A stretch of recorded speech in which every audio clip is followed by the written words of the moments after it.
मंत्र मैं पढ़ता हूँ। किताब का नाम श्रीमद् भगवत गीता है। क्या लिखा गया? वायुर्देयर्मुगुणी मनोना शशंक प्रजापतिष्ठं पर पितामहश्च नमो नमस्ते सुसाहस्कृत पुनश्च भूयोऽपि नमो नमस्ते। इसके आगे लिखा है अधर्माभिभवात् कृष्णा प्रदुष्यन्ति कुलस्त्रिज्ञा स्त्रीषु दुष्टाशु वारिष्णे जायते वर्णशंकर यो माम जमनादिं च वेत्ति लोकमहेश्वरम् असम्मूढ समर्थेषु सर्वपापैः परमुच्यति। गणेश्यं चरणं शीशमनं शशांकं चरणं शीशमनं पर्वतं चरणं शीशमनं गंगाजलं स्नानं पंडितमगौदानं स्वाहा। कल की अवतार न्यार पंथम पृथ्वी मध्यम उर्वशिकारतं बलवन् स्वानं लम्लघीयं पुष्पपनं तपस्यं वीरं महावीर गुरों प्राणं प्रदीपं समीअं बसीरा वस्सलातु वस्सलामु अला रसूलिही अरसलहु इलन्नासि शाहिदं व मुबश्शिरं व नज़ीरा। अम्मा बअद फ़अऊज़ु बिल्लाहि मिनश शैतानिर रजीम। बिस्मिल्लाहिर रहमानिर रहीम। या अय्युहल्लज़ीना आमनू क़ू अन्फुसकुम व अहलीकुम नारा। आमनतु बिल्लाहि सदक़ल्लाहुल अज़ीम व बल्लगना रसूलुहुन नबियुल अमीनुल करीम व नहनु अला ज़ालिका लमिनश शाहिदीन वश्शाकिरीन वल्हम्दुलिल्लाहि रब्बिल आलमीन।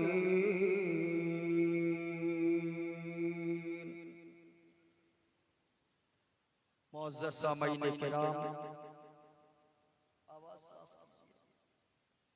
बढ़ा के साफ कर दीजिए, इसको थोड़ा सा रखिए। हाँ, आवाज पकड़े नहीं, आवाज खुले। जागीर गाछ, क्या नाम है जगह का? जागीर गछ। आप लोगों के चेहरे को लोग देखेंगे तो नेकियां मिलेंगी, वो भी आज की रात। आगे तशरीफ ला। जागीर गछ के तमाम सुन्नी मुसलमान, पिछले दफा भी मेरी हाजिरी हुई, इस साल फिर आप लोगों की मोहब्बतें मोइनुद्दीन कादरी को फिर खींच कर लाई। दुआ करता हूँ मैं अल्लाह की बारगाह में, अल्लाह तबारक व तआला यहाँ के सारे मुसलमानों को खुशहाली अता फरमाए। आमीन कहिए ना। अब आपके लिए दुआ कर रहा हूँ, फिर भी आमीन नहीं कह रहे हैं। एक मामला तो मैं देखा, आपकी समाअत बहुत अच्छी होती है। हम लोग पूरे हिंदुस्तान में सफर करते हैं, हैदराबाद हो, बेंगलोर हो, महाराष्ट्र हो, गुजरात हो, उड़ीसा हो, बिहार, बंगाल, हर जगह आपके यहाँ लोग कम होते हैं, लेकिन सुनने का माहौल बड़ा अच्छा रहता है। अल्लाह ताला आपके इस जज्बे को सलामत रखे। अभी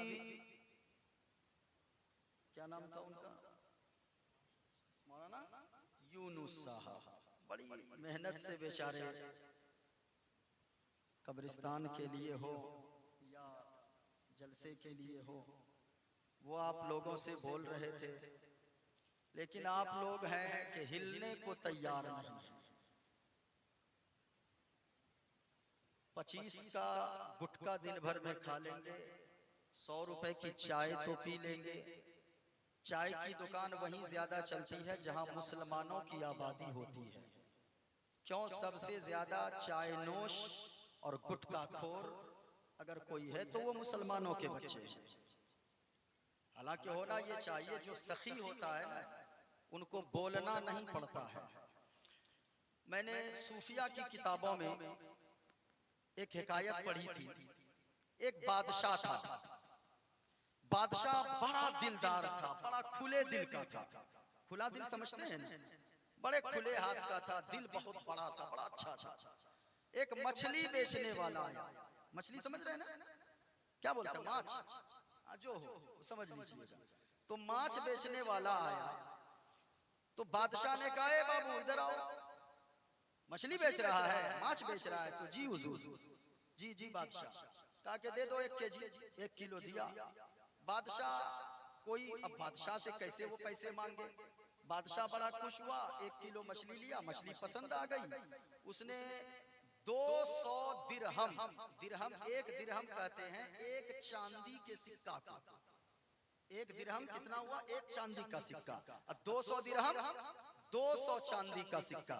बादशाह ने मछली लिया, दिल खुला था, हाथ खुला था, बड़ा अच्छा था, सखी था। 200 दिरहम निकाला खजाने से, 1 किलो मछली के बदले दे दिया।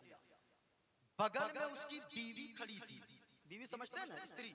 हाँ, अब बीवी वाइफ, हाँ हाँ, आज अंग्रेजी भी बोलना होगा। तो वाइफ खड़ी थी बगल में। वो बड़ी कंजूस थी, बड़ी बखील थी, बहुत कंजूस। उसने देखा 200 दिरहम दे दिया बादशाह ने, 200 चांदी का सिक्का 1 केजी मछली के बदले में, बड़ा अंदर से टूट गई। बादशाह के पास गई, कहा बादशाह एक बात बताइए, उसको 200 दिरहम क्यों दे दिया। तो बादशाह ने कहा, जाने दो, गरीब आदमी है, मछली बेचता है, किसी तरह जिंदगी गुजार रहा, दे दिया, जाने दो, हमारा क्या कम हो गया, इतने खजाने हैं, 200 दिरहम 200 चांदी का सिक्का दे ही दिया तो क्या हो गया। बीवी कही कि नहीं, उनसे वापस लीजिए। कहा पागल हो गई हो, कैसे वापस लेंगे। कहा अच्छा ऐसा कीजिए ना, एक बहाना बनाइए। बहाना समझते हैं ना, एक बहाना, हीला बहाना बनाइए। कहा क्या। कहा मछली वाले को बुलाइए, उसको कहिएगा कि रे मछली वाला, तुमने जो हमको मछली दिया, वो कौन सी मछली दिया, वो मछली नर दिया या मादा दिया। नर मादा समझते हैं, स्त्रीलिंग पुल्लिंग। अच्छा, औरत मर्द। हाँ, तो अगर वो कहेगा कि हम आपको स्त्रीलिंग दिए हैं, तो कहिएगा हमको तो पुल्लिंग चाहिए था, यानी कि हमको तो नर चाहिए था। अगर वो कहे नर दिए हैं तो आप कहिएगा मादा चाहिए था, बस पैसा वापस ले लीजिएगा। बादशाह ने बुलाया उसको, कहा मछली वाला इधर आओ। आया, कहा कि ये बताओ, ये जो मछली तुम दिया वो कौन सी दिया जी, मुज़क्कर दिया क्या मुअन्नस, स्त्रीलिंग दिया क्या पुल्लिंग, कौन सी दिया, यानी वो लेडीज दिया क्या जेंट्स, कौन सी दिया। मछली वाला बड़ा चालाक था, कहा कि बादशाह आपके जो हम मछली दिए हैं, ये आपको हम खास किस्म की मछली दिए हैं। कहा कौन सी। कहा वो मछली न तो स्त्रीलिंग है न पुल्लिंग, वो बीच वाली है। बादशाह खुश हो गया, बादशाह खुश हुआ, 200 दिरहम चांदी का सिक्का और निकाला, उसको और दे दिया। अब बीवी जो वाइफ बगल में थी, लगा सर नोच लेगी, बाप रे, यहाँ 200 में दिल फटा जा रहा था, सर भारी था, अब वो 200 400 पूरा कर दिया। बादशाह की बीवी फिर आई, कही कि आप 400 फिर 200 दे दिए। अरे जाने दो, वो माछ बेचने वाला जा रहा था, रास्ते में 1 रुपया का सिक्का पड़ा हुआ था, उसने सिक्का को उठाया, जेब में रख लिया। बीवी कहने लगी, अरे देखिए वो कितना बड़ा बेसब्रा है, 400 चांदी का सिक्का पाया, फिर भी वो 1 सिक्का जमीन पे पड़ा हुआ था उठा लिया, यही बहाना है, उसको बुलाइए और 400 दिरहम वापस ले लीजिए। बादशाह ने बुलाया उसको, इधर आओ, क्या हुआ जी, क्या बात है। ये चाय वाला बेटा, अच्छा आपको दे रहा है, वरना तो एक चाय वाला पूरे हिंदुस्तान को तबाह करके रखा है। तो बुलाया उसको, कहा इधर आओ, तुम 1 रुपए का सिक्का क्यों उठाया, इतना बड़ा बेसब्रा है। कहा बादशाह हम 1 रुपया का सिक्का समझ के थोड़ी उठाए हैं, उसमें आपका फोटो छपा हुआ था, और वो जो नीचे गिरा था सिक्का, कोई चलता कहीं पांव न लग जाए, इसलिए उठा के हमने अपनी जेब में रख लिया। वो आपका फोटो वाला सिक्का जमीन में नहीं, मेरे दिल के करीब रहना चाहिए। बादशाह खुश हुआ, 200 टका और दे दिया। तो सखी जो होता है ना, उसका हाथ रुकता नहीं है, वो ये नहीं सोचता है कि हम क्या दे रहे हैं, कहाँ दे रहे हैं, बस सखी तो, और वो भी अल्लाह के रास्ते में देने की बात आए, रसूलुल्लाह के घर के लिए देने की बात आए, तो फिर सखी कभी भी उसका हाथ नहीं रुकता है। अब अगर सुनना चाहते हैं, यहाँ से लेकर वहां तक जितने मर्द बैठे हैं, आप सुनने का माहौल बनाए, एक मर्तबा हाथों को उठाकर बोले सुभान अल्लाह, माशाअल्लाह। एक बार सुभान अल्लाह बोलेंगे ना, तो जानते कितनी नेकियां मिलेगी, 90 नेकियां। कितनी नेकियां, इधर वाले भी बोले कितनी नेकियां, 90 नेकियां मिलेंगी। मरना तो सबको है, कब्र में कोई चीज काम नहीं आएगी, कब्र में काम आएगी तो आपकी नेकियां काम आएगी। ये उलमा बैठे हैं, अल्लाह हमारे इन सारे उलमाए किराम को लंबी उम्र अता फरमाए। मैं सबों का नाम तो नहीं जानता, लेकिन मैं इतना जरूर कहूंगा, मरना सबको है। मरना सबको है कि नहीं? सब जाएंगे एक न एक दिन आपके कब्रिस्तान में। पिछले साल हो सकता है कि पिछले साल बहुत सारे लोग ऐसे होंगे जो जलसे में आपके होंगे, इस साल आपके जलसे में उन्हें बैठने का मौका नहीं मिला, या बहुत सारे लोग दुनिया से चले भी गए होंगे, बहुत सारे लोग चले गए होंगे। तो कब्र में अगर कोई चीज काम आएगी तो नेकियां काम आएंगी। मौत सबको आएगी, मौत जो नेक लोग हैं उसे भी मौत आएगी, और जो गुनहगार है उसे भी मौत आएगी। तशरीफ रखें, मैं अपनी गुफ्तगू का आगाज कर रहा हूं।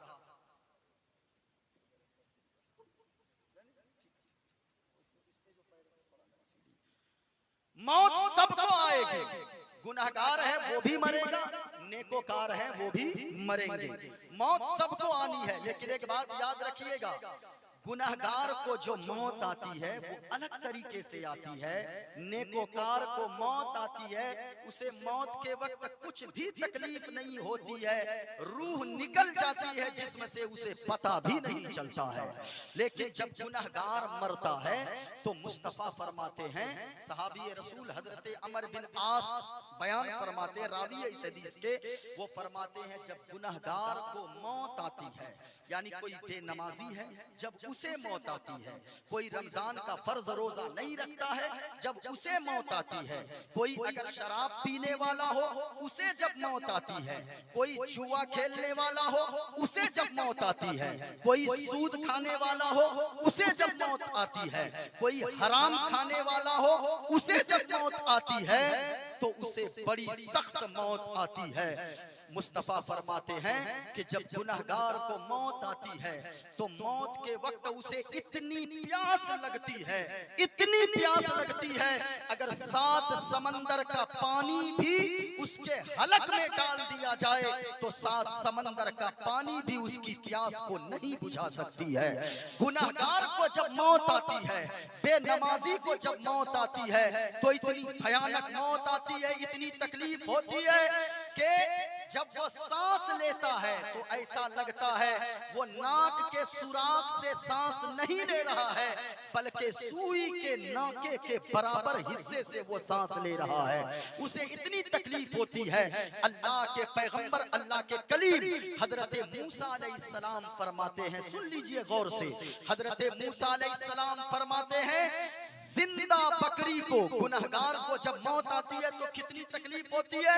जिंदा बकरी, बकरी समझ रहे हैं ना, जिंदा बकरी के बदन से खाल को खींच लिया जाए, जितनी तकलीफ उस जिंदा बकरी को होगी, ज़बह की हुई बकरी नहीं, काटी हुई बकरी नहीं, मरी हुई बकरी नहीं, जिंदा बकरी के जिस्म से अगर कोई चमड़े को खींच ले, खाल को अगर खींच ले, जितनी तकलीफ उस बकरी को होगी उससे 70 गुना ज्यादा तकलीफ गुनहगार को मौत के वक्त हुआ करती है।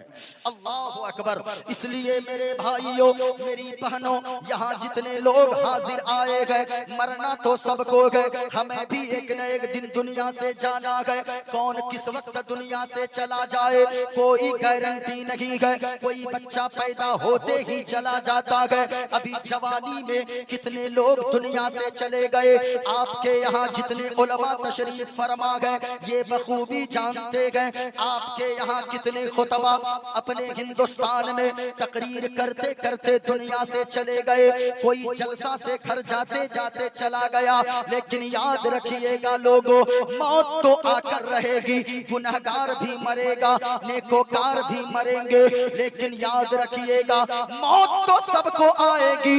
मर के कब्र में जरूर जाना गए, कब्र के बाद हश्र में भी उठा जाएगा, वहां भी हिसाबो किताब देना होगा। लेकिन एक बात मैं आपसे कहना चाहूंगा, कहूंगा आप बड़े खुश नसीब हो कि आप यहाँ जलसे में बैठे हो, लेकिन आज हालात ये हो गए लोग जलसे तो सुनने जा रहे हैं, 100 किलोमीटर दूर में अगर जलसे की महफिल हो लोग उसे भी नहीं छोड़ते गए, लेकिन घर के बगल में अगर मस्जिद से आजान हो रही है लोग नमाज के लिए मस्जिद नहीं जाते गए। मैं आपसे कहना चाहूंगा जलसा सुनने का मतलब ये होता है कि आप अगर कोई बेनमाजी बैठा हो तो नमाजी बन के यहाँ से उठे, अगर कोई गुनहगार बैठा है तो गुनाहों से तौबा करके यहाँ से उठे।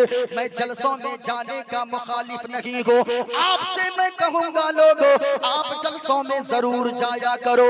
मजार पे जाने वालों मजार पे भी हाजिरी जरूर दिया करो, चादर पेश करने वालों चादर भी खूब चढ़ाया करो, लेकिन इन तमाम चीजों से पहले नमाज जरूर पढ़ा करो, क्योंकि चादर चढ़ाना ये वाजिब फर्ज नहीं है। अगर कोई इंसान पूरी जिंदगी मजार पे ना जाए अल्लाह कयामत के दिन ये नहीं पूछेगा तू फला मजार पे क्यों नहीं गया था। अगर कोई पूरी जिंदगी चादर ना चढ़ाए अल्लाह ये नहीं पूछेगा मैदाने महशर में कि तूने चादर फला बुजुर्ग के मजार में क्यों नहीं चढ़ाई। अगर कोई पूरी जिंदगी जलसे में ना जाए, घर में अल्लाह की इबादत करता रहे, मस्जिद में अल्लाह की इबादत करता रहे, अल्लाह कयामत के दिन ये नहीं पूछेगा कि तू जलसे में क्यों नहीं गया था, तेरे घर के बगल में जलसा था। लेकिन उलमा से पूछिए, मुस्तफा फरमाते हैं अल्लाह कयामत के दिन ये जरूर पूछेगा तेरे घर के बगल में मस्जिद थी, तू मस्जिद नमाज के लिए क्यों नहीं गया था, क्योंकि जलसे में जाना वाजिब फर्ज नहीं है। अगर कोई आएगा उसे नेकियां मिलेगी, नहीं आएगा उसे कोई गुनाह नहीं है। लेकिन अगर मस्जिद नमाज के लिए नहीं गए, नमाज की पाबंदी आपने ना की, अल्लाह कयामत के दिन ये जरूर पूछेगा तूने नमाज क्यों नहीं पढ़ी थी, तूने फजर क्यों छोड़ा था, तूने जोहर क्यों छोड़ा था, तूने असर व मगरिब क्यों छोड़ा था, तूने इशा क्यों छोड़ा था, तूने जुमा क्यों छोड़ा था। इसलिए मेरे भाइयों यहाँ जितने लोग हाजिर आए गए मोइनुद्दीन कादरी का ये पैगाम पहला यहाँ से लेकर जाइएगा, अपने दिल के अंदर जगह दीजिएगा। यहाँ जितने लोग बैठे गए आप अगर बैठे गए यहाँ तो ये इरादा करके जाइए कि हम यहाँ से उठेंगे, अब तक तो हमने नमाज ना पढ़ी लेकिन यहाँ से उठकर जाएंगे तो नमाज की पाबंदी जरूर करेंगे, क्योंकि लोगों सिर्फ नारा लगा लेने का नाम आशिके रसूल नहीं होता है, सिर्फ या रसूल अल्लाह कहने का नाम आशिके रसूल नहीं होता है। सच्चा आशिके रसूल वो होता है जो जलसों में नारा भी लगाता है, लेकिन जब मस्जिद में आजान होती है तो नमाज के लिए भी जाया करता है, क्योंकि है गर नबी से मोहब्बत नमाजी हो जाओ। वाह सुभान अल्लाह सुभान अल्लाह। है गर नबी से मोहब्बत, है गर नबी से मोहब्बत नमाजी हो जाओ तो क्या होगा, मिलेगी खबर में राहत, मिलेगी खबर में राहत नमाजी हो जाओ। मिलेगी खबर में राहत नमाजी हो जाओ। नमाज की पाबंदी करेंगे, बोले इंशाअल्लाह। पूरा मजमा हाथों को उठाकर बोला इंशाअल्लाह। भाई इरादा तो करें, इरादा करना हमारा काम है, पेशानी में सजदों की तड़प अता करना अल्लाह का काम है। बेशक सुभान अल्लाह। पाबंदी करेंगे, हाथों को उठाकर बोले नमाज की पाबंदी करेंगे इंशाअल्लाह। भाई मेरे आजकल हजरत आजकल हालात ये है ना कि जलसों में लोगों ने इतना ज्यादा जन्नत को सस्ता कर दिया है, फला पीर साहब का चेहरा देख लो डायरेक्ट जन्नत में चले जाओ, फला को देख लो जन्नती हो जाओगे। भाई अगर जन्नत इतनी आसान होती ना तो जिनको हुजूर ने जन्नत की बशारत दिया है, हजरत उस्मान गनी वो जब भी कब्रिस्तान जाते थे तो कब्र के पास खड़े होकर इतना रोते थे कि आपकी दाढ़ी शरीफ भीग जाया करती थी। अल्लाहु अकबर।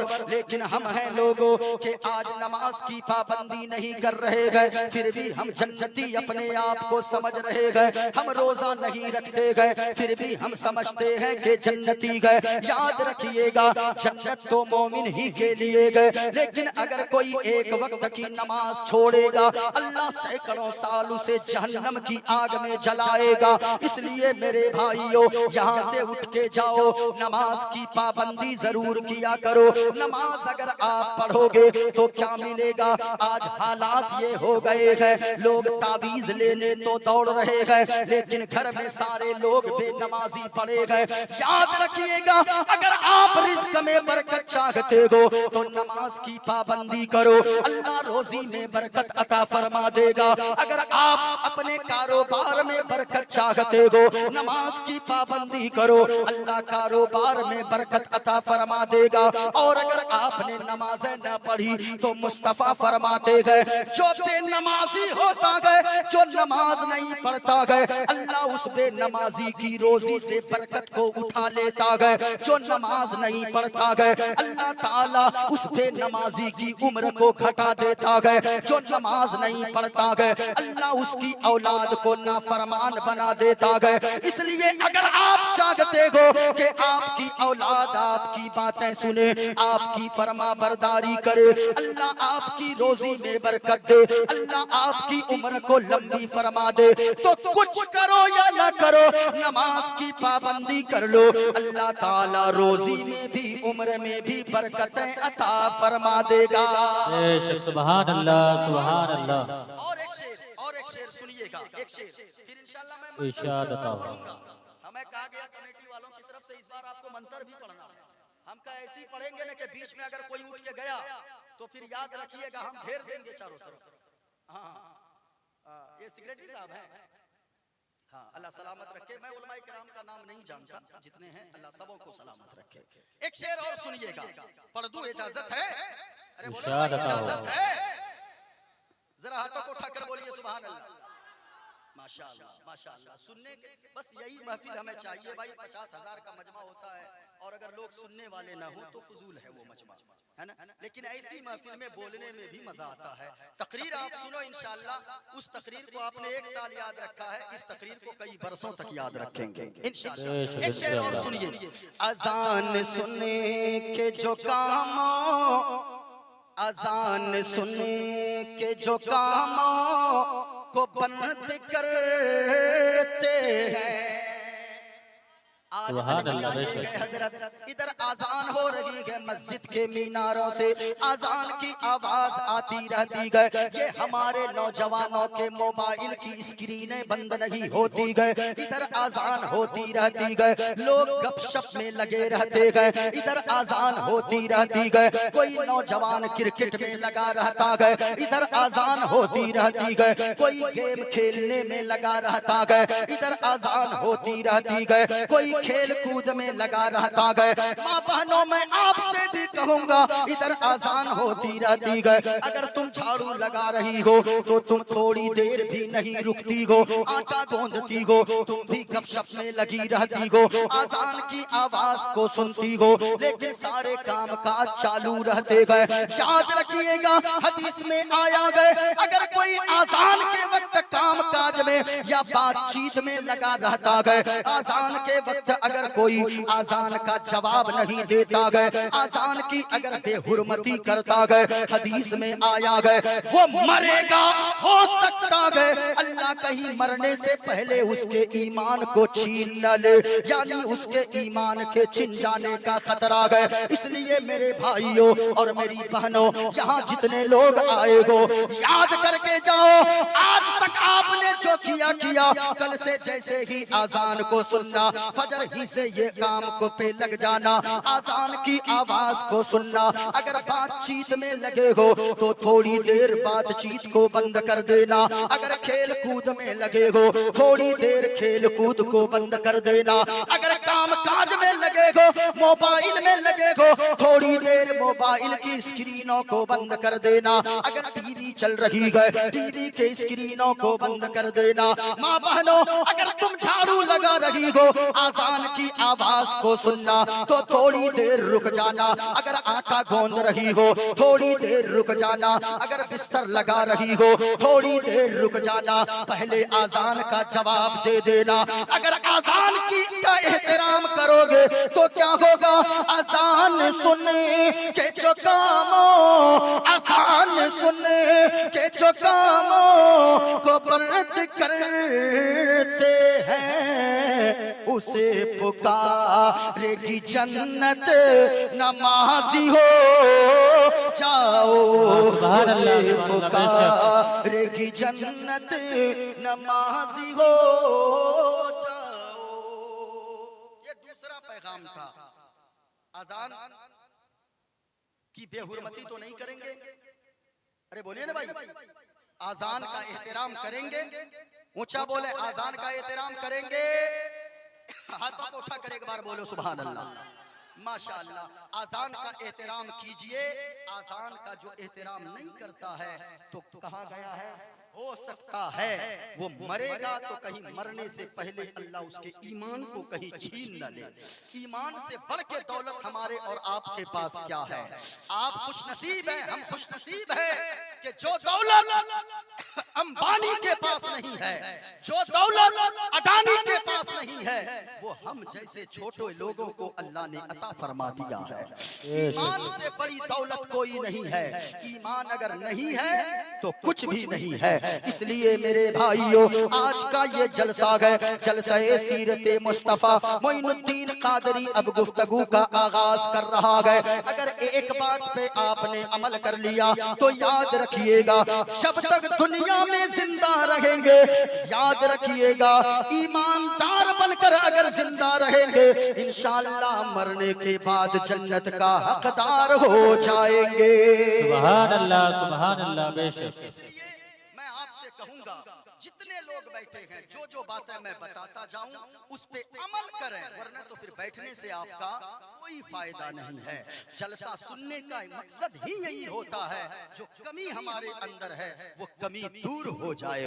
बड़ी अच्छी रात में हम और आप बैठे गए, शबे बारात। इस रात में दुआएं कबूल होती गए। इस रात में आप अल्लाह की इबादत किया करो। हदीसे पाक में आया गए, मुस्तफा फरमाते गए, शबे बारात में यानी छुटकारे वाली रात में बनु कल्ब की बकरियों के बदन पे जितने भी बाल हैं, उतने लोग, उतने बराबर लोगों की अल्लाह बख्शिश फरमा देता है, यानी अनगिनत लोगों की बख्शिश फरमाता है। आज रोने की रात है, आज अल्लाह की इबादत की रात है, आज तो सुभान अल्लाह कहने की रात है, आज तो अल्हम्दुलिल्लाह कहने की रात है। आज की रात को भी अगर कोई खेल कूद में गुजार देता है, उससे बड़ा बदबख्त कोई नहीं हो सकता है। आज की रात को भी अगर कोई मोबाइल में फिल्में देखने में गुजार देता है, उससे बड़ा बदबख्त कोई नहीं है। यहाँ जितने लोग आए गए, मैं दुआ करता हूँ मेरे मौला, यहाँ हम आए गए गुनहगार, लेकिन शबे बारात के सदके में मेरे मौला यहाँ जितने लोग बैठे गए, मालिक हम सबों के गुनाहों से तौबा की तौफीक नसीब फरमा दे। सुभान अल्लाह, सुभान अल्लाह। कीजिए।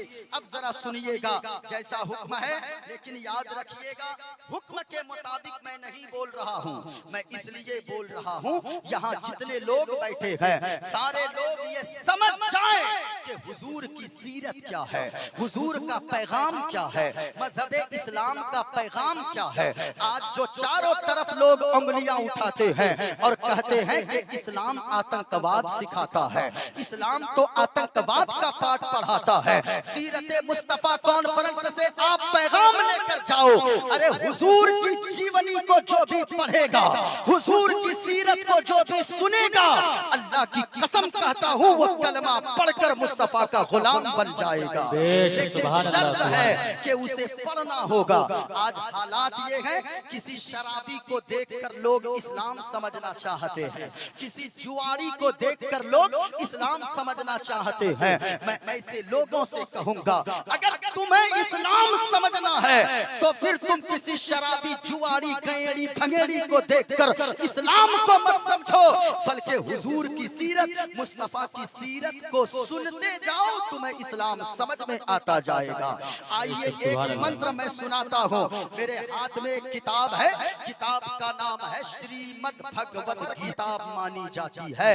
किताब का नाम श्रीमद् भगवत गीता है, पेज नंबर 154 है। मैं ऑन रिकॉर्ड बोलता हूँ और मैं मुकम्मल दावे के साथ और दलील के साथ बात करता हूँ। क्यों करता हूँ? अगर कोई पढ़ना जानता हो तो आकर किताब देख भी सकता है, लेकिन मेरे भाइयों, मैं ऐसी किताबें पूरे हिंदुस्तान में पढ़ पढ़ कर लोगों तक पहुँचाता हूँ और कहता हूँ कि देखो, जो इस्लाम ने पैगाम दिया है वो तुम्हारी किताब में भी मौजूद है कि नहीं, लेकिन तुम मानने को तैयार नहीं हो। लेकिन एक बात सुनिएगा, ऐसी किताब पढ़ने का मकसद भी ये है, आज जो लोग कहते हैं कि मौलाना लोग आतंकवाद को बढ़ावा देते हैं, ये मुसलमान के बच्चे आतंकवाद की तरफ बढ़ रहे हैं, मैं ऐसे लोगों से कहूंगा, जो लोग कहते हैं कि मुसलमान अपनी मिट्टी से प्यार नहीं करता है, अपने मुल्क से प्यार नहीं करता है, अपने वतन से प्यार नहीं करता है, ओ वतन से मोहब्बत हमें मत सिखाए कोई, इसलिए कि तुम कहते हो कि मुसलमान अपने मुल्क से मोहब्बत नहीं करता, मुसलमान अपने वतन से मोहब्बत नहीं करता। अरे मुसलमान तो वो होता है, एक तुम हो जो कभी पाकिस्तान जाते हो, वहां से बिरयानी खाकर आते हो, कहते हो पाकिस्तान बड़ा अच्छा है। कभी चाइना जाते हो, वहां से आते हो, कहते हो चाइना बड़ा अच्छा है। कभी अमेरिका जाते हो, कहते हो अमेरिका बड़ा अच्छा है। लेकिन एक मुसलमान के बच्चे से पूछो, हमारे यहाँ के 10 साल का बच्चा भी पुकार कर कहेगा, ना तो हमारे लिए अमेरिका अच्छा, ना तो चाइना अच्छा, ना तो बर्तानिया अच्छा, ना तो पाकिस्तान अच्छा, बल्कि सारे जहां से अच्छा हिंदुस्तान हमारा, हम बुलबुले गए इसकी, ये गुलसिता हमारा। हम वतन से मोहब्बत करने वाले लोग हैं। जरा सुनिएगा, एक मंत्र मैं पढ़ता हूँ, किताब का नाम श्रीमद् भगवत गीता है। क्या लिखा गया? वायुर्दे यर्मुगुणी मनोना शशंका प्रजापतिष्ठं पर पितामहश्च नमो नमस्ते सुसाहस्कृता पुनश्च भोयो पीर नमो नमस्ते। इसके आगे लिखा है, अधर्माभिभवात् कृष्णा प्रदुष्यन्ति कुलस्त्रिया स्त्रीषु दुष्टाशु वारिष्णे जायते वर्णशंकर यो माम जमनादिम चवेत्ति लोक महेश्वरम असम्मूढ़ समर्थेषु सर्वपापै है परमुच्यति गणेश्यं चरणं शीशमनं शशांकं चरणं शीशमनं पर्वतं चरणं शीशमनं गंगाजलं स्नानं पंडितमगौदानं स्वाहा। कल की अवतार न्यारपंतम पृथ्वी मध्यम उर्वशिकारतं बलवन स्वानं लम्लघीयं पुष्पपनं तपस्यं वीरं महावीर गुरों प्राणम प्रादीपम सोमवती विष्णुवेशम स्वरूपम। और मुस्तफा की तारीफ में सिर्फ अपने ही नहीं, दूसरों ने भी जब जब कलम उठाया गए तो मदीने वाले मुस्तफा की सीरत को बयान कर दिया गया। हुजूर की मोहब्बत में एक पंडित ने कलम उठाया, लिखना शुरू किया गया, तो वो कोई मौलाना नहीं है, वो कोई मुसलमान नहीं है, बल्कि पंडित है। पंडित, वो पंडित नाम है पंडित सोमनाथ वर्मा।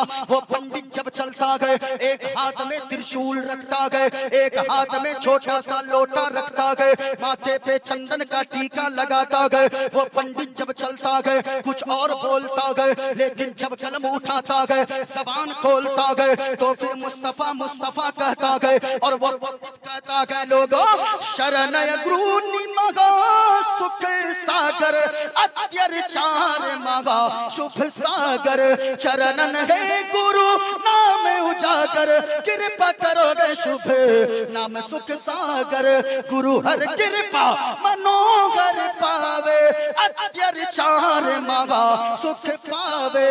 और जय गुरु नामे नामे दर्जे पे बिना मोहम्मद पार न होए पे।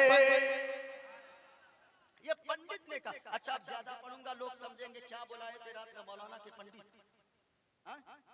एक जलसे में पढ़े लड़का खड़ा हो गया, नारा लगाने लगा, नारे तकबीर, नारे रिसालत, पंडित मोइनुद्दीन चतुर्वेदी। तुमने हमको पंडित क्यों कहा जी? कहा हजरत आप तो इतने बड़े ज्ञानी इस किताब के हैं, आप तो इतना पढ़ दिए कि हम किसी पंडित से के मुंह से भी इतना नहीं सुने हैं। हमने कहा कि सुनो, हम तो ऐसे हैं मुस्तफा के नाम पर अपनी जान भी कुर्बान करने वाले हैं, मुस्तफा के नाम पर अपने खानदान को हम कुर्बान करने वाले हैं। अगर आपके अंदर भी मुस्तफा की मोहब्बत सलामत है तो जरा हाथों को उठाकर बोलो लब्बैक या रसूल अल्लाह। अरे हम तो ऐसे हैं, आप बोलते नहीं हैं। हम तो ऐसे लोग हैं, हम तो ये कहने वाले हैं, ये दिल इश्क़ नबी में गर मचल जाए तो अच्छा है। बेशक, सुभान अल्लाह, सुभान अल्लाह। बोलिएगा अच्छा है। ओ भाई साहब, कहाँ जा? जरूरत है तो जा सकते हैं, और हम अक्सर कहते हैं जरूरत वाले को रोकते भी नहीं। एक जलसे में ऐसे एक आदमी खड़ा हुआ, मौलाना साहब ने जोर से डांट दिया। फिर उसके बाद थोड़ी देर के बाद कहा क्यों जा रहा है, तकरीर हो रही क्यों उठ रहा है? फिर दूसरी बार खड़ा हुआ, मौलाना साहब ने जोर से फिर बैठ गया, तकरीर हो रही कहाँ जा रहा है? फिर तीसरी बार जो उठा, किसी तरह हिम्मत करके मौलाना साहब ने इतनी जोर से डांटा, सुबह तक बैठा गया। अब उसके बाद जानते हैं तकरीर खत्म, जलसा खत्म, सब चला गया, अकेले वो लड़का टुकुर टुकुर बैठा हुआ था। मौलाना साहब ने कहा, ए बाबू जब जलसा हो रहा था तब जा रहा था, अब क्यों नहीं जाता, जाओ ना, जलसा खत्म। कहा कि हजरत क्या करेंगे जाके, जिस काम के लिए जा रहे थे वो काम यही तमाम हो गया है, इसलिए जिसको जाना है जाने दीजिए, हम जाने वालों को नहीं रोकते हैं। जरा झूम के बोलिएगा, ये दिल इश्क़ नबी में गर मचल जाए तो अच्छा है। जो लोग बोल रहे हैं हाथों को उठाकर सुभान अल्लाह, उनको एक साल के अंदर करोड़पति बना दे। करोड़पति। अब क्या बोल रहे हैं आप मौलाना यूनुस साहब? आपको भी दुआ देंगे ना, एक साल तक याद रखिएगा। बड़े अच्छे हैं माशाअल्लाह, बहुत बहुत अच्छे, बहुत अच्छे, अल्लाह सलामत रखे। इन्होंने जो भी कहा है वो जलसे के लिए कहा है ना। सुनिएगा, ये दिल इश्क़ नबी में गर मचल जाए तो अच्छा है, और मोहम्मद कहते कहते दम निकल जाए तो अच्छा है। मोहम्मद कहते कहते दम निकल जाए तो अच्छा है। अच्छा दम निकल जाए, अभी जानते हैं, अभी कुछ दिनों पहले हजरत एक ट्रेंड चला था, आई लव, अरे बोलो ना भाई, आई लव। देखिए बड़े बड़े जलसों में तकरीरें होती है, लेकिन मैं आपके यहाँ उसी रंग में बोलना चाह रहा हूँ, क्योंकि हम तादाद वाले नहीं हैं, 4 लाख की जरूरत नहीं है, 4 हों लेकिन मुस्तफा के वफादार बैठे हों, बस हमें ऐसे लोग चाहिए। क्या ट्रेंड चला था? आई लव, ऊंचा बोलो आई लव, और बुलंद आवाज से। जरा आप लोग चुप रहिएगा, इधर वालों को मैं जाचू आई लव, जरा इधर वाले आई लव। देखिए सामने में बैठ के, आपको भी दुआ चाहिए हमसे? नहीं चाहिए? अरे बोलिए ना भाई, चाहिए, दुआ ही चाहिए ना। जरा सुनिएगा, आज एक अभी कुछ दिनों पहले ये ट्रेंड में था, जहां देखो किसी ने पोस्टर लगा दिया, किसी ने कागज पे लिख दिया आई लव। ये बिहार में है कि बंगाल में? कोई इलाका नहीं है, जो भी है सब मेरे ख्वाजा का इलाका है, चाहे वो बिहार हो के बंगाल हो। क्या चला था? आई लव मोहम्मद सल्लल्लाहु अलैहि वसल्लम। बच्चा भी कह रहा था आई लव मोहम्मद, बूढ़े भी कह रहे थे आई लव मोहम्मद, हमारे घर की औरतें भी कह रही थी आई लव मोहम्मद, हर शख्स की जबान पे आई लव मोहम्मद। किसी ने रास्ते में बैनर लगा दिया आई लव मोहम्मद, किसी ने मस्जिद के सामने बैनर लगा दिया आई लव मोहम्मद, किसी ने कागज पे लिखा आई लव मोहम्मद, किसी ने प्लास्टिक पे लिखा आई लव मोहम्मद, किसी ने कपड़े पे लिख के अपने सर पे बांध लिया आई लव मोहम्मद। लेकिन आज मैं एक पैगाम दूंगा कि ओ आई लव मोहम्मद लिखने वालों, अगर आई लव मोहम्मद लिखना है तो कागज के लिखने के बजाय अपने दिल की तख्ती पर आई लव मोहम्मद लिखो, अपने किरदार में आई लव मोहम्मद लिखो, अपनी सीरत पे आई लव मोहम्मद लिखो, अपने अखलाक पे आई लव मोहम्मद लिखो। क्यों?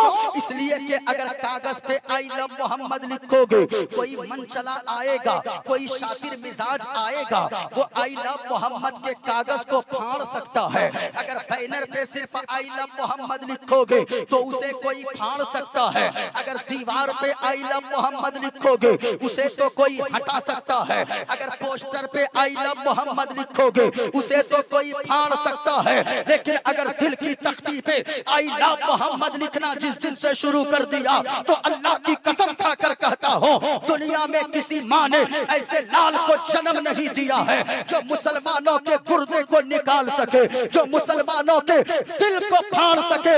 इसलिए कि जिसके दिल में आई लव मोहम्मद होगा वो यही कहता रहता है, जिंदगी ऐसे काटता है, कहता है या रसूल अल्लाह, जमीनो समा तुम्हारे लिए, मकीनो मका तुम्हारे लिए, चुनीनो चुना तुम्हारे लिए, बने दो जहां तुम्हारे लिए, दहन में ज़बां तुम्हारे लिए, बदन में है जान तुम्हारे लिए। और या रसूल अल्लाह, हम आए यहाँ, ऊंचा पूरा मजमा आगे बोलना है, हम आए यहाँ, ऊंचा बोलो यहाँ से लेकर वहां तक, हम आए यहाँ, हम आए यहाँ, और बुलंद आवाज से हम आए यहाँ, उठे भी वहां, उठे भी वहां तुम्हारे लिए। भाई जितने लोग बैठे हैं आज तो दावा करना बड़ा आसान है। क्या हुआ हज़रत? अरे हमको कुछ नहीं होगा, अगर होगा भी ना तो क्या होगा, शहीद हो जाएंगे, इससे बढ़ के और क्या हो सकता है। इसलिए जितने लोग हैं, हम तो अभी जवान हैं, हमारे बूढ़े हजरात जो बुजुर्ग उलमा हैं वो 4-4 घंटा वहाँ शाहिद साहब बोल लेते हैं, 4 घंटे बोलते हैं। और जानते हैं एक नेताजी अगर आपके इधर इलाके में कहीं दिल्ली और मुंबई से आया है, आता है कि नहीं भाई, कलकत्ता वगैरह से, जहां से भी, लेकिन वो 1 घंटा भाषण देता है ना, तो बीच में दिखेगा 5 बार पानी पीता है। अरे पानी पीता समझे जौल खाता है, हम भी थोड़ा थोड़ा जानते हैं। हाँ हाँ, सटे हुए नहीं, बहुत हटे हुए, हाँ बहुत हटे हुए हैं, बहुत हटे हुए हैं। लेकिन तो 4 बार 5 बार पानी पीता है, और सिर्फ पानी ही नहीं, फिर अगर दिल्ली मुंबई वापस जाएगा 4 को इंजेक्शन भी लगवाता, 2 बोतल पानी और चढ़वाता है। लेकिन जानते हैं आलिम दीन 4 घंटा बोल लेते हैं, बीच में कभी पानी नहीं लेता है। ऐसा लगता है बज़ाहिर, हमको देखिए हम सिंगल चीज का आदमी है भाई, 4-5 कपड़ा है, अगर हम उतार दे बॉडी देखिएगा डर जाइएगा, इतना पतला दुबला आदमी कैसे बोल रहा है। लेकिन हम जानते हैं जब उलमा बोलते हैं ना, बज़ाहिर कमजोर जिस्म का होता है, लेकिन जब बोलता है ऐसा लगता है जिस्म अपना होता है, करम मदीने वाले मुस्तफा का होता है, करम मदीने वाले मुस्तफा का होता है।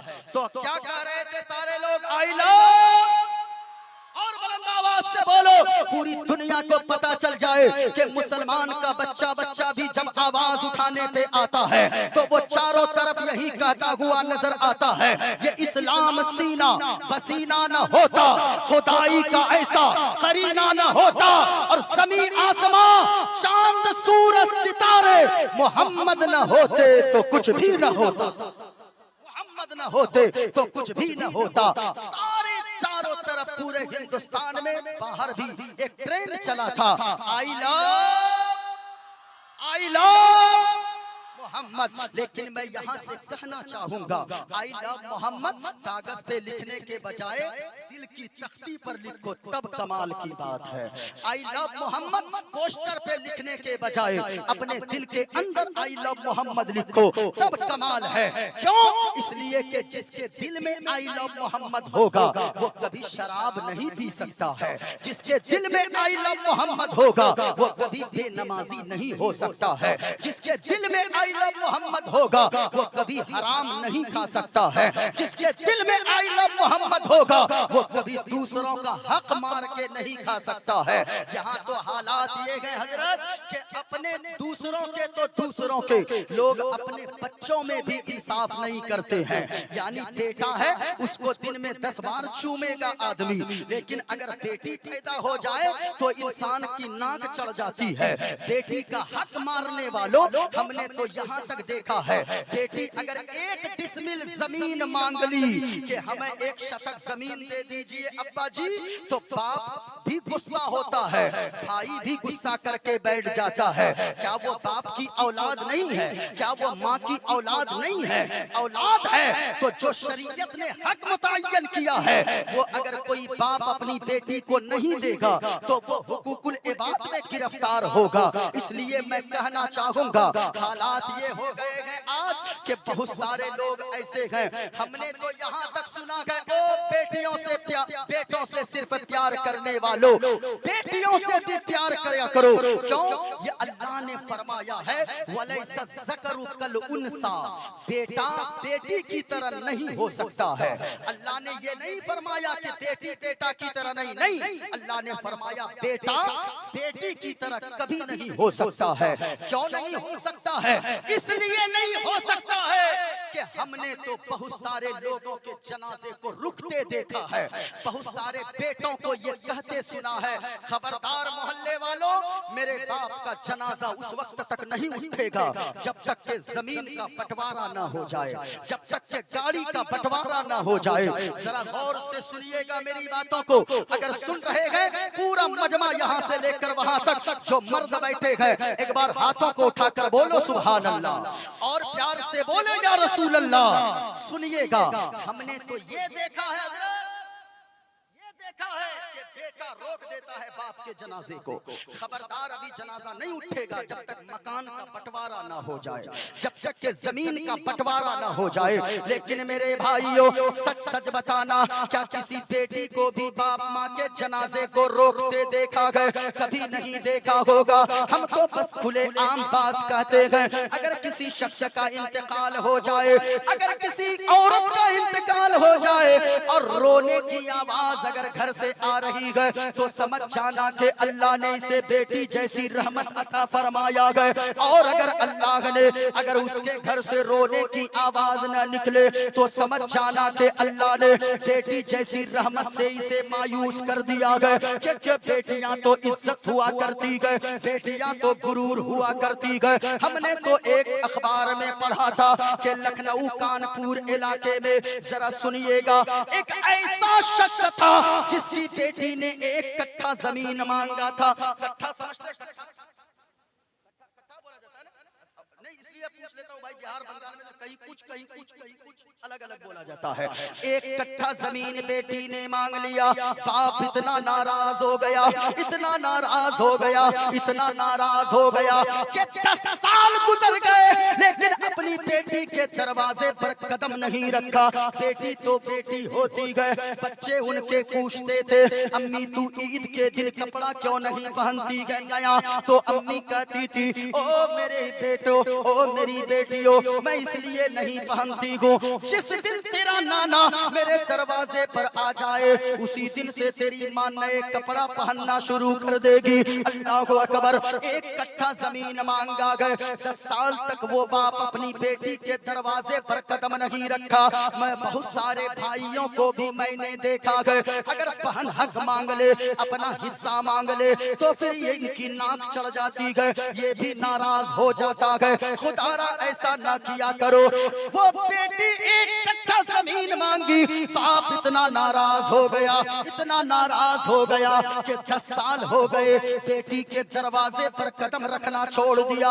बेटी कैसे जिंदगी गुजारती है याद रखना लोगों, बेटी अपने बाप से इतना प्यार करती है, वो अगर बाप की बात आ जाए, उनके खानदान की बात आ जाए तो पूरी जिंदगी को वो निछावर करने को तैयार हो जाती है। 10 साल तक वो बाप जब बेटी के दरवाजे पर कदम नहीं रखा, 10 साल के बाद अचानक वो बूढ़ा शख्स, वो बूढ़ा बाप बीमार हो गया। हॉस्पिटल 4 बेटे उनको लेकर गए, डॉक्टरों ने चेकअप किया, चेकअप के बाद बताया कि इनकी दोनों किडनियां फेल होने वाली है, इसलिए एक किडनी की जरूरत है। पहला बेटा भी भाग गया, दूसरा भी छोड़कर भाग गया, तीसरा चौथा बेटा भी भाग गया। सारे बेटे बाप को छोड़कर भाग गए कि कोई किडनी नहीं देने को तैयार हुआ। सबकी बीवी कहने लगी पागल हो गए हो, बाप तो बूढ़ा है, ये चला जाएगा तो कुछ नहीं होगा, लेकिन अगर तुम्हें कुछ हो गया, अगर किडनी तुम बाप को दोगे तो तुम कमजोर हो जाओगे, अगर तुम कमजोर हो गए तो फिर मेरा क्या होगा, बच्चों का क्या होगा। चारों बेटे भाग गए। सारे बेटे जब भाग गए, डॉक्टरों ने कहा कि सुनो सुनो, अब तुम्हें कोई नहीं बचा सकता, कहीं से किडनी का इंतजाम करके लाओ। थक हार के जो बाप चल फिर रहा था, बेटे की बातों को सुनकर, बेटे के हालात को देखकर वो भी थक हार के बैठ गया। चलना फिरना बंद हो गया।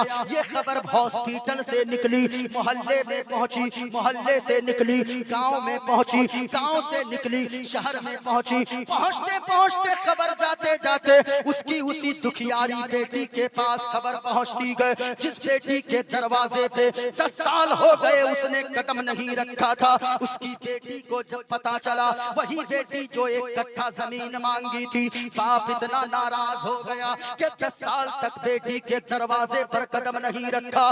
बाप जो नाराज था कि बेटी को जब पता चला कि मेरे बाप की दोनों किडनियां फेल होने वाली है, एक किडनी की सख्त जरूरत है, अपनी दूध पीती बच्ची को गोद में लेती है उसकी बेटी। हॉस्पिटल पहुंच जाती है, काउंटर पे जाकर पूछती है फला नाम का पेशेंट किस वार्ड में है, कहा इमरजेंसी वार्ड में गए। वहां जाती है, डॉक्टर का पता करती है। ओ डॉक्टर साहब क्या मामला है, कहा इसके 4 बेटे थे, चारों छोड़कर भाग गए, कोई एक बेटा भी किडनी देने को तैयार ना हुआ।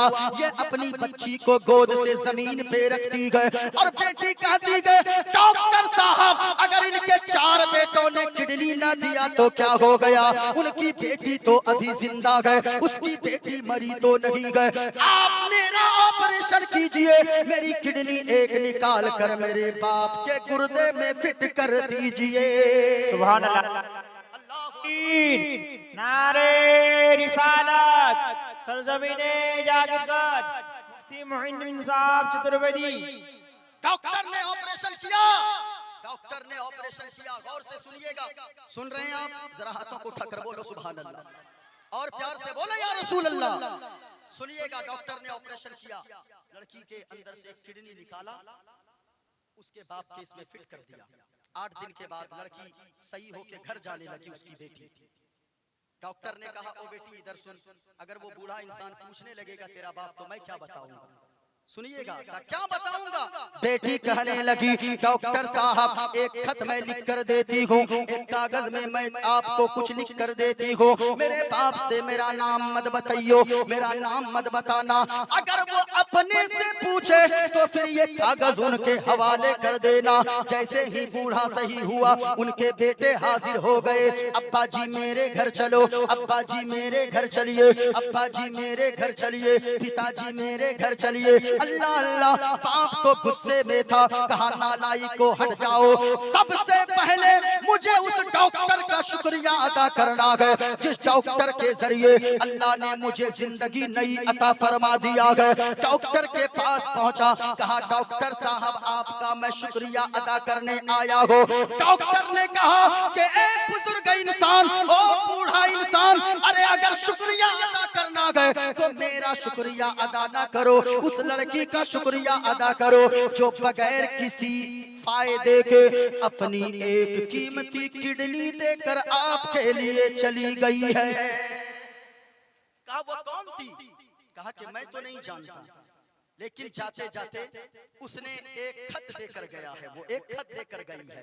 लाओ लिया, पढ़ने लगा, उस खत में जो चीजें लिखी थी वो जमीन पे बैठ गया। उस खत में लिखी थी उसकी बेटी, बाबा जी मैं कोई और नहीं हूँ, आपकी वही बेटी हूँ जिस बेटी के ने आपसे 1 कट्ठा जमीन मांगा, आपने तो क्या से क्या कर दिया, 10 साल तक आपने मेरे दरवाजे पर कदम नहीं रखा। ओ बाबा जी आपको क्या पता है मेरा एक एक लम्हा 10 साल तक कैसे गुजरा है। जब रमजान के दिन आते थे, इफ्तारी निकाल कर बैठ जाती थी, मेरे बच्चे पूछते थे माँ किसका रास्ता तक रही हो, तो मैं कहती थी कि बेटो सुनो सुनो, मैं तो तेरे नाना का रास्ता देख रही हो कि काश मेरा बाबा आज आ जाएगा, काश मेरा बाबा आज आ जाएगा। ईद का दिन होता था, बच्चे नए कपड़े पहनकर पूछते थे माँ कई साल हो गए तुझे मैंने नया कपड़ा ईद के दिन पहनते नहीं देखा, माँ आखिर वजह क्या है, माँ आखिर बात क्या है। तो मैं उसे भी यही जवाब देती थी बाबा और कोई नहीं है आपको किडनी देने वाली, बल्कि आपकी वही बेटी है जिस बेटी के दरवाजे पर 10 साल हो गए आपने कदम रखना छोड़ दिया है। अल्लाह को अकबर कबीरा। इसलिए मेरे भाइयों, बेटियों को सहमत न समझा करो, बेटियां तो घर की रहमत हुआ करती है। मुस्तफा फरमाते गए जिसे अल्लाह ने एक बेटी दिया या 2 बेटी दिया या 3 बेटियां दिया, अगर उन तीनों बेटी या 2 या 1 बेटी की अगर परवरिश कर दिया और अच्छे घर में शादी करवा दिया, मैदाने माशर में सारे लोग मुझे तलाश करेंगे, मैं उन माँ बाप को तलाश करूंगा जिसने अपनी बेटियों से इतना प्यार किया होगा। बेटियां घर की रहमत होती है, कभी भी उसे ये ना कहा करें कि बेटी तूने ये क्या कर लिया। ये आज हकीकत है अपने समाज की हजरत कि बेटी अगर हक मांग लेना तो भाई बेटियां उस वक्त पराई नहीं होती है जब वो ससुराल जाती है, बेटी उस वक्त पराई लगने लगती है, उनको बाप का घर पराया लगता है। उस वक्त जानते हो कब, जब वो वहां से आती है ना मैके, तो अपना सामान रखने के लिए कमरा तलाश करती है। उस कमरे में मेरी फला भाभी रहती है, उस कमरे में मेरी फला भाभी रहती है, उस कमरे में मेरी फला भाभी रहती है। अल्लाह को अकबर। ऐसा ना किया करो प्यारे, बल्कि अगर घर बनाते हो ये भी पैगाम लेकर जाओ, और मैं देकर जा रहा हूँ और मैं ये जरूर करूंगा अपनी जिंदगी में, इस पैगाम पे जरूर अमल करना। जब भी घर बनाना, अगर 2 बेटे तेरे पास हैं, 3 बेटे आपके पास हैं, 3 बेटों के लिए 2-2 कमरे बनवाते हो, 6 कमरे अगर बनवाने का इरादा है, अगर अल्लाह ने 1 या 2 बेटियां दिया है, 1 कमरा अलग से बनवा लेना, उसी में उसमें किसी का हक ना रहे। बेटी से कहना ओ मेरी बेटी ये तेरे बाप का घर है, जब तक तेरे बाप की सांसें चल रही है, जब तक तेरे भाई की सांसें चल रही है, इस घर को कभी पराये का घर न समझना, बल्कि अपना घर समझना। जब जी चाहे शौहर से इजाजत लेकर मैके आ जाना, अपने कमरे में आकर आराम कर लेना। लेकिन याद रखो लोगों, बेटी अगर मुस्कुरा देती है वो मुस्तफा फरमाते हैं बेटियों से प्यार करना ये किसी दुनियादार की सुन्नत नहीं है, बेटियों से प्यार करना मदीने के रसूल पाक की सुन्नत है। खुश नसीब है वो लोग अल्लाह ने जिनको बेटियां अता फरमाया है, खुश नसीब है वो लोग। क्यों? आज तो लोग समझते रहे बेटी पैदा हो गई अब क्या होगा। ना ना प्यारे, बेटियां तो घर की रौनक हुआ करती है, बेटियां तो घर की जीनत हुआ करती है। इसलिए मैं कहता हूँ कि लोगों, जब भी अल्लाह ने अगर किसी को बेटी अता फरमा दिया तो नाक ना चढ़ाया करो, बल्कि ये सोचो बेटियां तो घर के लिए रहमत होती है। मैं अपने बारे में बताऊं, जब तक अल्लाह ने बेटी नहीं अता फरमाया था तब तक हमारे पास बहुत ज्यादा परेशानियां थी, लेकिन जब से अल्लाह ने बेटी अता फरमा दिया, अल्लाह की रहमत इतनी ज्यादा रहमतें बरसने लगी कि इस अल्लाह ने शोहरत भी अता फरमा दिया, अल्लाह ने इज्जत भी अता फरमा दिया, अल्लाह ने हर तरह की दौलत भी अता फरमा दिया। बेटियों से प्यार करो। मुस्तफा फरमाते हैं कि बेटियां कफनाने की चीज नहीं है, बेटियां अलग करने की चीज नहीं है, बल्कि बेटियां तो अपने सीने से लगाने की चीज है। क्यों? दिल का सुकून चैन है, राहत है बेटियां, दिल का सुकून चैन है, दिल का सुकून चैन है, राहत है बेटियां, सच पूछिए तो बाप की जन्नत है बेटियां, सच पूछिए तो बाप की जन्नत है बेटियां। सुनेंगे और थोड़ी देर, क्योंकि दूसरे वक्ता वहां शायद साहब आ चुके हैं। आप बोल चुके? अच्छा, नहीं और भी जो भी हैं, लेकिन टाइम सबको मिलेगा इंशाअल्लाह। अच्छा भागिएगा तो नहीं? अरे बोलिए ना भाई। नहीं ना, बेटियां घर की रहमत होती है। अल्लाह अकबर। सच पूछिए तो बाप की जन्नत है बेटियां, दिल का सुकून चैन है, राहत है बेटियां। अच्छा एक शेर पढ़ दूं, इजाजत है? इजाजत है? जरा हाथों को उठाकर बोले सुभान अल्लाह। माशाअल्लाह, अल्लाह ताला जिन्हें बेटियां अता फरमाया है, अल्लाह ताला उनके माँ बाप को इतनी बरकत दे, इतनी दौलत